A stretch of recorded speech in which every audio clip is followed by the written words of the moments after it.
We have a big cloud deck out there. I know it's not great. I want a snow day. It's having fun out there today. Live Mega Doppler 7000 HD. We have some rain still continuing on into southern sections of Orange County, moving down into Temecula. We have a little bit of rain still continuing for the Inland Empire Riverside out towards San Bernardino. But the brunt of the storm, the main event, has moved on past. It was about 4:30 when that rain really moved through the Inland Empire, bringing with it heavy amounts of rain, hail even for Riverside County communities. And now we saw the snow elevation fall and still dealing with a mess on the roads. The Grapevine, even though it's not actively snowing, damage is done. We're looking at significant delays, road closures there. The Cajon Pass, lots of delays. Even though the roads are open here, you're still looking at some snow flurries building through the area, so that's going to continue through today. And very slow commuting if you're heading along that stretch of highway. So here's how it goes. Our winter weather advisory and winter storm warning all across the Southland. We do have a wind advisory for the majority of the Southland too. And then look at this. This yellow color here is a high wind warning for the Antelope Valley, although some of that is now in that pink color, which is a winter storm warning because Lancaster received a little bit of snow.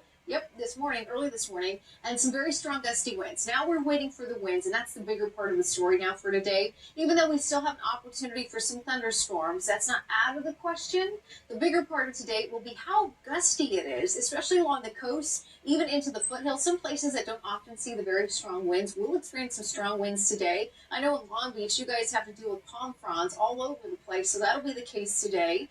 If you're heading out towards, again, our foothills, very strong winds. We've already seen trees come down, power lines coming down, possibility too.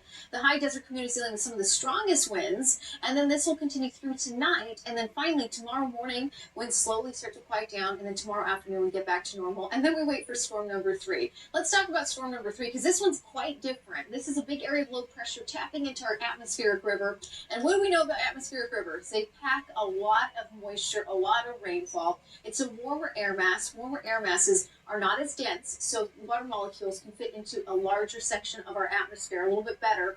We're not as tightly stuffed in there. So the reason why we're going to get more rain is on account of that warmer air mass in the atmospheric river. We're talking about potentially 4 inches of rain and a whole lot of snow, maybe as much as 2 feet of snow in our local mountain communities, which is great. But if you know you live in a low-lying flood area, get ready. Thursday night into Friday is the timing of that third storm. And I just want to prepare everybody because that could be really problematic for a large majority of the Southland, the low-lying beach communities, some of our low-lying valleys, our desert communities. If you're into a burn scar area, be very careful Thursday into Friday. I'll be on storm number 3 all this week.